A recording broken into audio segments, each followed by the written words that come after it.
Di awal film terlihat Tang San dan 6 monster kawannya yang sedang berkumpul. Kala itu Tang San akan menerima ujian terakhir untuk menjadi pewaris Dewa Laut dengan mengorbankan nyawa tertua agung Bok Saisi. Sebelum mengorbankan nyawanya, Bok Saisi memberitahu Tang San bahwa Dewa Malaikat telah muncul dan dipandu oleh Qian Doliu sebagai pemandunya.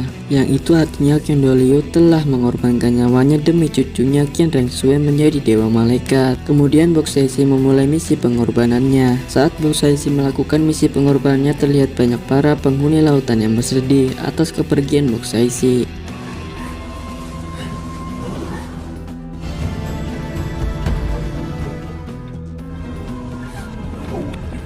Lanjut, di saat Bok Saisi melakukan misi pengorbanan nyawa agar Tang San bisa menjadi pewaris Dewa Laut, ia berkata dalam benaknya bahwa ia ingin bertemu dengan Tang Chen kembali. Setelah itu Bok Saisi berpindah ke alam bawah sadarnya. Ia terlihat sangat gembira karena dapat bertemu kembali dengan Tang Chen. Sejak awal Bok Saisi telah menjadi penjaga lautan, namun ia tidak pernah takut mati. Setelah kematian Tang Chen, hidup Bok Saisi sudah tidak berguna lagi. Bahkan ia merasa kehidupannya tanpa Tang Chen sangatlah hampa. Bok Saisi hanya merindukan Tang Chen. Karena itulah ia menginginkan kematian demi bertemu dengan Tang Chen. Kemudian para penghuni lautan dan daratan tertunduk untuk menghormati kepergian pendeta agung Bok Saisi.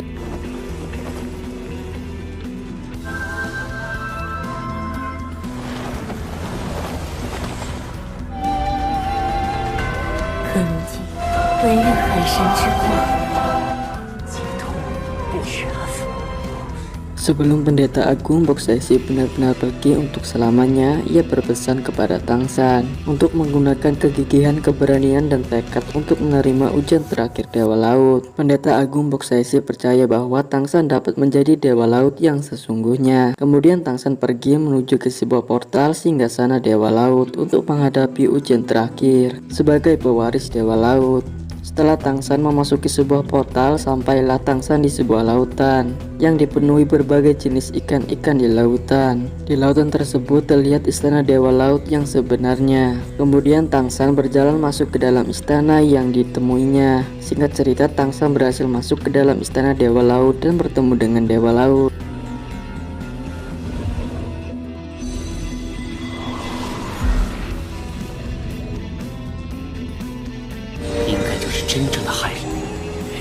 Ketika Tang San bertemu dengan Dewa Laut, Tang San enggan untuk menyembah Dewa Laut dengan alasan ia adalah pewaris tahta Dewa Laut, bukan pelayan Dewa Laut.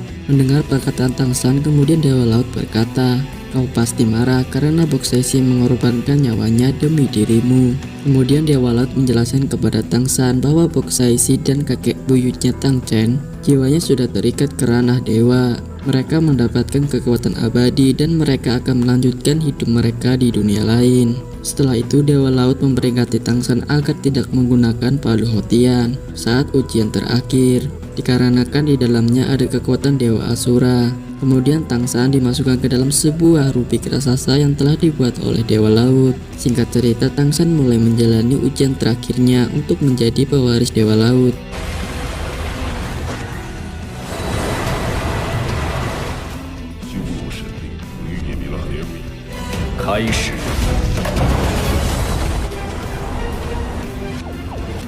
Di dalam sebuah rubik raksasa, ujian terakhir Tang San sedang berlangsung. Dewa Laut telah menyegel kekuatan spiritual Tang San agar Tang San tidak dapat menggunakan kekuatannya. Rubik raksasa terus berputar. Tang San yang berada di dalamnya tidak bisa lengah sedikit pun. Kemudian Tang San merasa kesakitan akibat proses pengelupasan tulang jiwanya. Akan tetapi hal itu tidak mempengaruhi kemampuan jiwanya. Seharusnya tidak ada orang yang melakukannya selain dewa, ucap Tang San di dalam benaknya. Singkat cerita, ujian terakhir Tang San terus berlanjut sampai tingkat yang tersulit.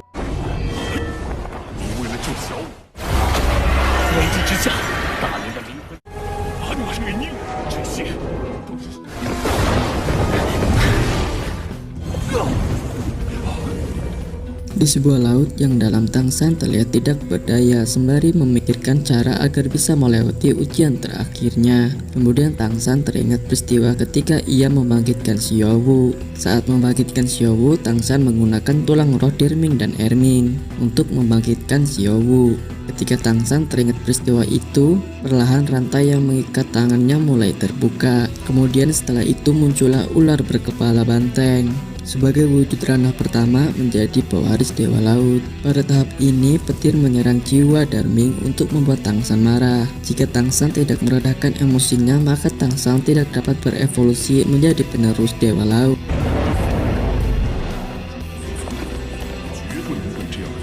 Tangsan harus merasa kesakitan ketika tulang jiwa miliknya ditarik dari tubuhnya. Meskipun proses menarikan tulang jiwa sangat menyakitkan, mau tidak mau Tangsan harus melakukannya jika ingin berevolusi seperti tulang jiwa tangan kanan piton banteng langit biru. Kemudian di sebuah rupik raksasa tempat ujian terakhir Tangsan, terlihat Tangsan yang diperlihatkan masa kecilnya hingga ia dewasa. Tangsan melihat masa lalunya yang kelam.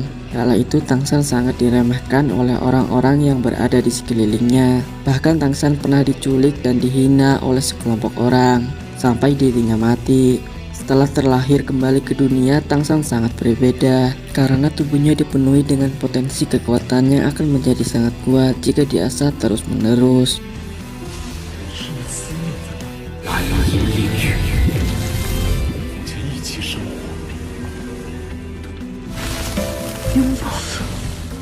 Lanjut masih dengan masa lalu Tangsan. Kala itu Tangsan kecil bersama orang tuanya berkumpul hingga datanglah kesedihan dalam keluarga kecil Tangsan. Semua peristiwa sebenarnya ada penyebabnya. Ketidakpedulian dan kemarahan ayah penyebab utamanya adalah karena dia masih belum bisa menerima pengorbanan ibu. Terlebih adalah kesedihan dan kemarahan atas tidak mampunya untuk mengubah. Penjelasan Tangsan tentang masa lalunya. Di bawah bulan purnama, Tangsan kecil sedang menikmati cahaya rembulan. Tangsan kecil duduk di sebuah ayunan yang melayang, ditemani dengan burung-burung yang berkicau pada malam itu.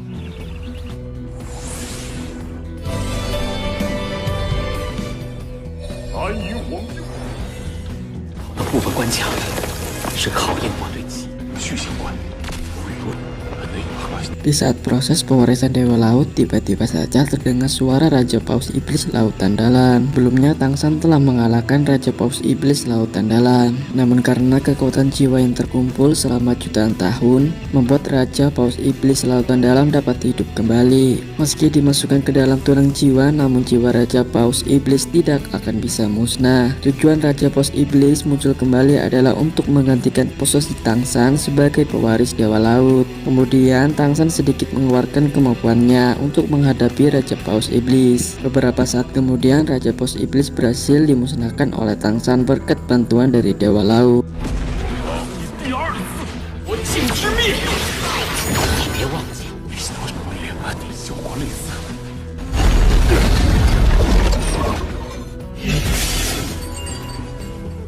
Teknik perampasan jiwa milik Dewa Laut berhasil menghancurkan Raja Paus Iblis dengan sangat mudah. Kemudian Tangsan berpikir bahwa itu semua hanyalah sebuah ilusi. Namun seketika itu ia langsung percaya bahwa itu bukanlah sebuah ilusi, melainkan kenyataan. Beberapa saat kemudian kamera dialihkan kepada 6 monster sek yang sedang berjaga di luar portal pewarisan Dewa Laut. Kemudian selang beberapa waktu datanglah Kaisar Bibidong beserta para prajuritnya untuk menyerang Tangsan. Kemudian Bibidong menyandra 6 monster sek yang sedang berjaga. Tangsan yang mengetahui hal itu langsung keluar dari sebuah ruang pewarisan Dewa Laut untuk menyelamatkan teman-temannya yang sedang disandra oleh Bibidong.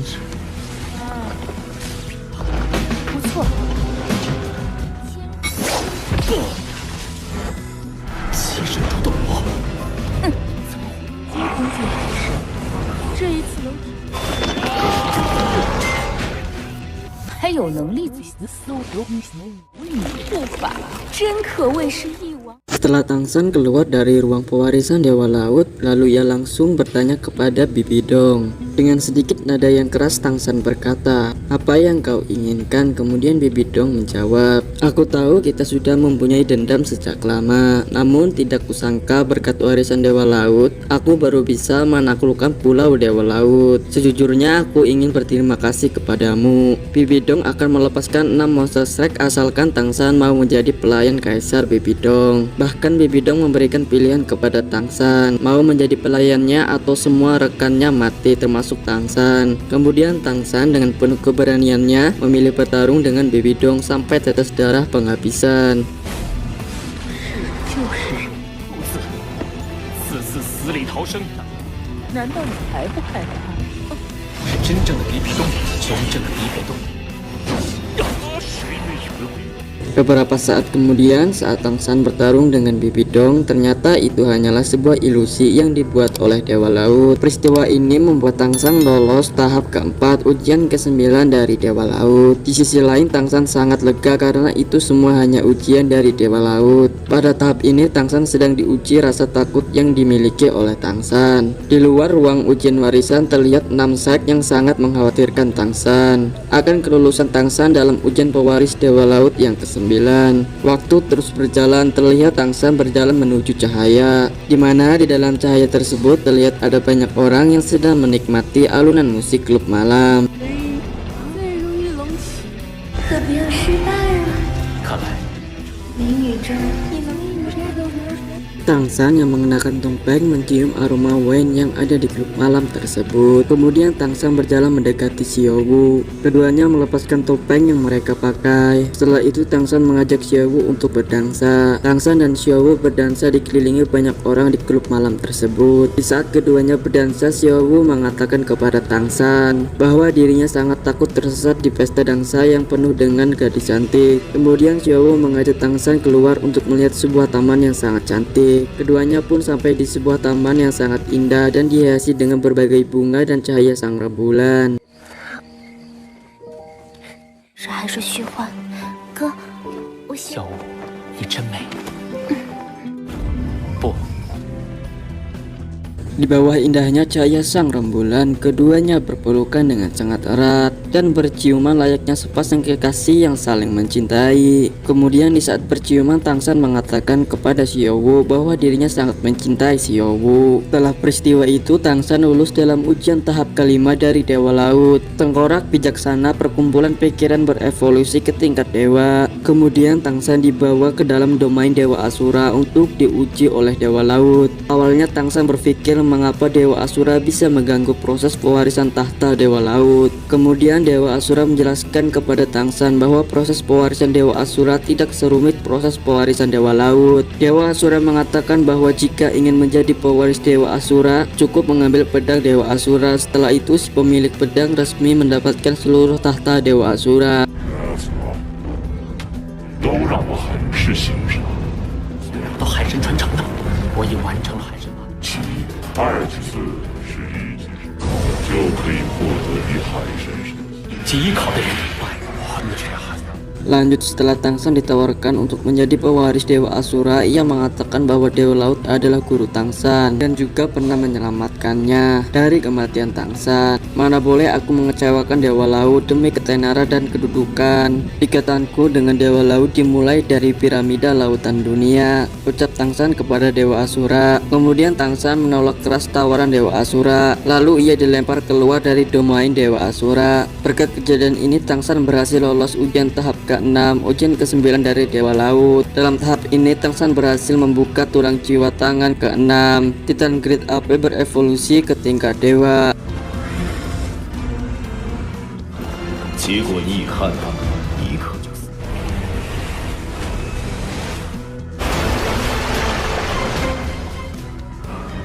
还倚着不后。 Setelah Tangshan berhasil melewati ujian tahap 5, ujian ke-9 dari Dewa Laut, kemudian Tangshan akan melanjutkan ujian tahap selanjutnya. Pada tahap berikutnya, Dewa Laut akan memisahkan tulang jiwa 8 kaki yang ada di tubuh Tangshan. Ujian ini lebih menyakitkan daripada ujian sebelumnya, pemisahan roh tulang. Ditambah Tangshan tidak memiliki hati Dewa Laut untuk melindungi persepsinya. Mungkin saja Tangshan bisa mati karena tidak tahan dengan rasa sakit pada ujian kali ini. Beberapa saat kemudian Tangshan menyanggupi ujian tahap akhir. Singkat cerita, ujian memisahkan tulang jiwa 8 kaki pun dimulai. 所谓苦尽甘来，海神第9考。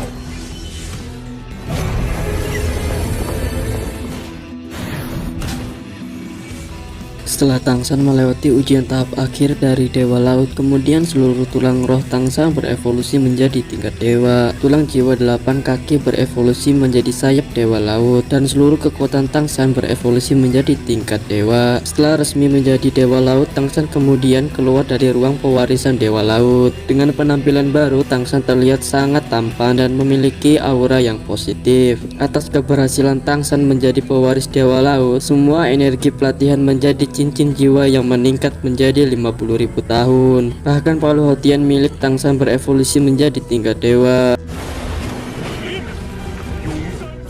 海神再现，蹂躏，让我失望。魂环颜色为什么适合修？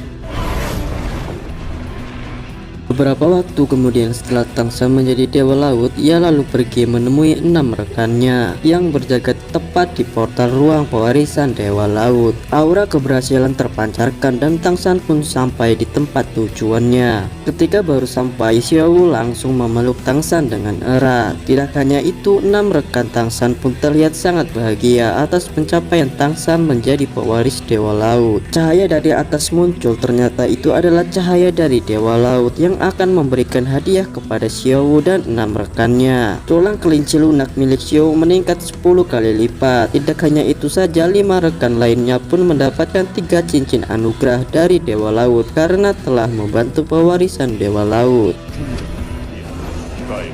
一份额外奖励。难怪我在西前列。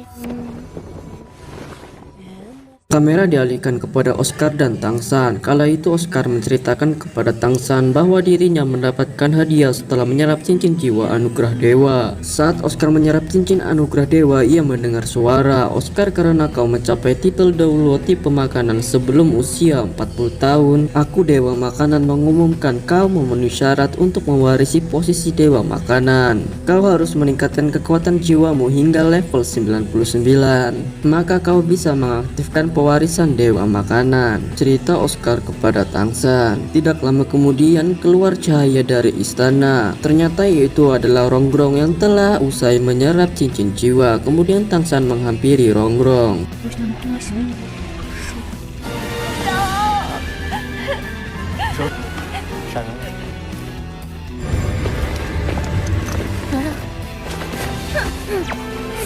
Beberapa waktu kemudian kamera beralih pada Xiao. Kala itu Xiao tengah menyerap cincin jiwa anugerah dewa. Saat itu Xiao terlihat sangat memaksakan tubuhnya untuk menyerap cincin jiwa. Namun berkat usahanya akhirnya Xiao berhasil menyerap cincin jiwa anugerah dari dewa. Kemudian 7 monster strike berkumpul dengan peningkatan kekuatan dan keahliannya masing-masing. Tangsan mengeluarkan cahaya Trisula Dewa Laut yang membuat semua orang yang melihat cahaya tersebut sangat terpana.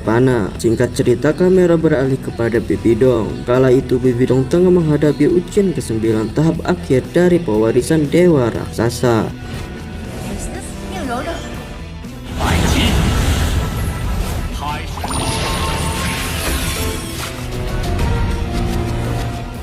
最终的战场。 Tangsan bersama 6 rekannya menembus sebuah dinding portal yang dilapisi oleh kaca. Saat Tangsan berhasil menembus dinding tersebut, terlihat sebuah domain Dewa Asura yang sangat gelap. Kemudian muncullah seorang kakek tua dari sebelah kaca. Kakek tua tersebut mengatakan kepada Tangsan bahwa jika Tangsan memilih menjadi pewaris Dewa Asura, ia akan dapat menyelamatkan orang-orang yang berada di sekitarnya. Akan tetapi hal itu juga akan membuat teman-temannya mati. Setelah kakek tua mengatakan hal tersebut kepada Tangsan, tidak lama kemudian muncullah Dewa Asura. Singkat cerita, Tangsan kembali ke dalam tubuh aslinya. Di sana terlihat Xiao yang tidak sadarkan diri bersandar tepat di tubuh Tangsan.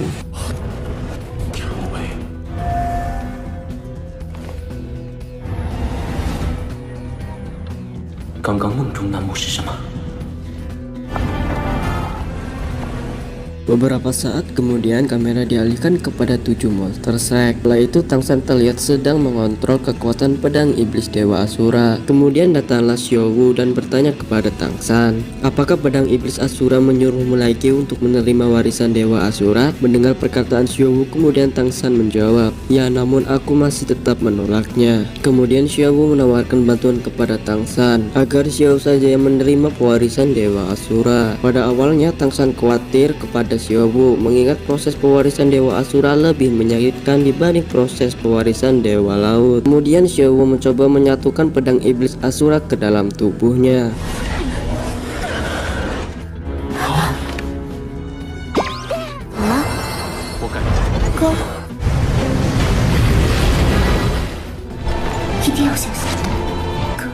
Adegan beralih kepada Tang San. Ia terlihat sedang menunggangi kereta kuda untuk menemui Qian Renshui. Setelah keduanya bertemu, Qian Renshui berkata kepada Tang San, akhirnya engkau menjadi Dewa Laut. Sekarang kau memiliki kekuatan untuk bertarung denganku. Kemudian kamera pun beralih kepada para prajurit Kekaisaran Tindou. Kala itu para prajurit Kekaisaran Tindou tengah bersiap-siap untuk melakukan peperangan selanjutnya lawan Kekaisaran Wuhun.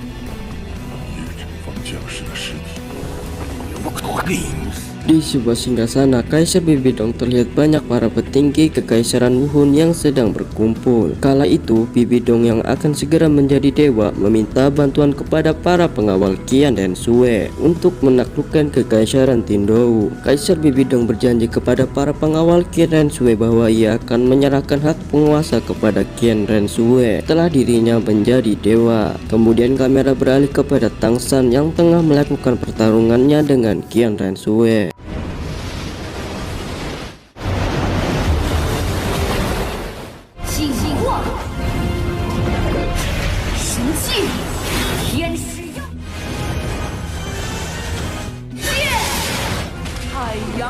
Bibidong bersama para prajuritnya keluar dari gerbang Jiangling untuk berperang melawan Kekaisaran Tindou. Sebelum berperang, Bibidong menyampaikan kepada para pengawalnya bahwa dirinya sebentar lagi akan menjadi dewa raksasa. Saat proses pewarisan dewa raksasa, Bibidong dapat menghidupkan orang mati untuk menjadi prajuritnya. Kemudian kamera beralih ke medan perang. Singkat cerita, peperangan antara Kekaisaran Wuhun melawan Kekaisaran Tindou dimulai.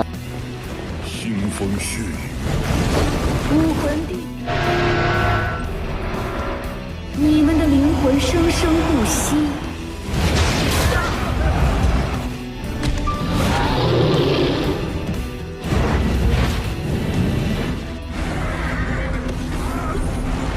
Dengan memanfaatkan mayat hidup, Bibidong dapat menguasai medan peperangan. Formasi spiral kematian milik Bibidong membuat para prajurit Kekaisaran Tindou kewalahan. Pasalnya, semua para prajurit yang mati di medan peperangan dapat bangkit kembali dan menjadi para prajurit Kekaisaran Wuhun. Bibidong dikabarkan akan menjadi dewa yang membunuh dengan kebencian, yaitu dewa raksasa. Beberapa saat kemudian, Bibidong memasuki gerbang Jiangling untuk menjadi pewaris dewa raksasa. Tujuan Bibidong untuk menjadi pewaris dewa raksasa dan pemimpin Kekaisaran Wuhun diserahkan kepada para pengawal Qian Renshui.